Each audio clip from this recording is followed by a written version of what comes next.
ಸುಬ್ರಹ್ಮಣ್ಯ ಕಟೀಲು ದುರ್ಗಾ ಪರಮೇಶ್ವರಿ ಎರಡರಲ್ಲಿ ಮಾಡಿ ಎರಡೇ ಅಲ್ವಾ ಮಾಡಿರೋದು ಮಹೇಶ್? ಮಲೆಮಹದೇಶ್ವರ ಅಂದ್ರಲ್ಲ ಸರ್? ಎರಡು ದೇವಸ್ಥಾನ ಮಾಡಿರೋದು, ಎರಡು ದೇವಸ್ಥಾನ, ಇನ್ನೆಲ್ಲೂ ಮಾಡಿಲ್ಲ. ಮಲೆಮಹದೇಶ್ವರ ಇಲ್ಲ.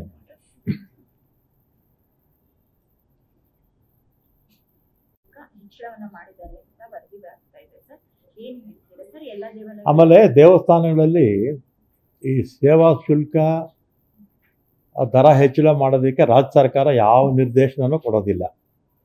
2016ರಲ್ಲಿ ಒಂದು ಸರ್ಕ್ಯುಲರ್ ಹೋಗುತ್ತೆ.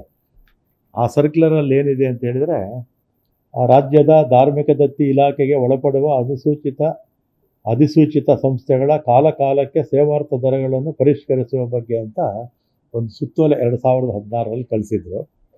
ಆಮೇಲೆ ಈಗ ಕುಕ್ಕೆ ಸುಬ್ರಹ್ಮಣ್ಯ ಅವರು ಕೂಡ ಒಂದು ಪ್ರಪೋಸಲ್ ಕೊಟ್ಟಿದ್ದರು. ಯಾಕಂದರೆ 2010ರಲ್ಲಿ ಹಿಂದೆ ಪರಿಷ್ಕರಣೆ ಮಾಡಿದ್ದು. 2010ರಲ್ಲಿ ಯಾವ ಸರ್ಕಾರ ಇತ್ತು? BJP ಸರ್ಕಾರ ಇತ್ತು. 2010ರಲ್ಲಿ BJP ಸರ್ಕಾರ ಇದ್ದಾಗ ಪರಿಷ್ಕರಣೆ ಮಾಡಿದರು. ನೋಡಿ, ಎಲ್ಲ ರೇಟ್ಸ್ ಎಲ್ಲ ಇಲ್ಲಿದೆ. 2010 ಅಂದರೆ ಈಗ 15 ವರ್ಷ ಆಯ್ತಲ್ವಾ? 15 ವರ್ಷದಲ್ಲಿ ದರ ಏರಿಕೆ ಜಾಸ್ತಿ ಆಗಿದೆ ಅಂತ ಅಲ್ಲಿನ ಆಡಳಿತ ಮಂಡಳಿ ತೀರ್ಮಾನ ತಗೊಂಡಿದ್ದಾರೆ. ತೀರ್ಮಾನ ತಗೊಂಡು ಇದು ಈ ಒಂದು ಯಾವಾಗ 25/7/25ರಲ್ಲಿ ದರ ಪರಿಷ್ಕರಣೆ ಮಾಡಿದ್ದಾರೆ. ಅಂದರೆ 15 ವರ್ಷ ಆದಮೇಲೆ.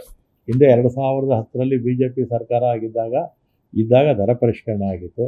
15 ವರ್ಷದಿಂದ ದರ ಪರಿಷ್ಕರಣೆ ಆಗಿರಲಿಲ್ಲ ಅಂತ ಅಲ್ಲಿರ್ತಕ್ಕಂಥ ಆಡಳಿತ ಮಂಡಳಿ ಅವರು ತೀರ್ಮಾನ ತಗೊಂಡಿದ್ದಾರೆ. ಆಮೇಲೆ ಜನರಲ್ಲಾಗಿ ಇದು ಎಲ್ಲ ದೇವಸ್ಥಾನಗಳಿಗೂ ಅನ್ವಯಿಸೋದಿಲ್ಲ. ಆಡಳಿತ ಮಂಡಳಿ ಇರುತ್ತಲ್ಲ, ಈಗ A ಗ್ರೇಡು 205 ಇರುತ್ತೆ, B ಗ್ರೇಡು 193 ಇರುತ್ತೆ. ಅಲ್ಲಿನ ಆಡಳಿತ ಮಂಡಳಿ ಪ್ರಪೋಸಲ್ ಕಮಿಷನ್ ಕಳಿಸ್ತಾರೆ.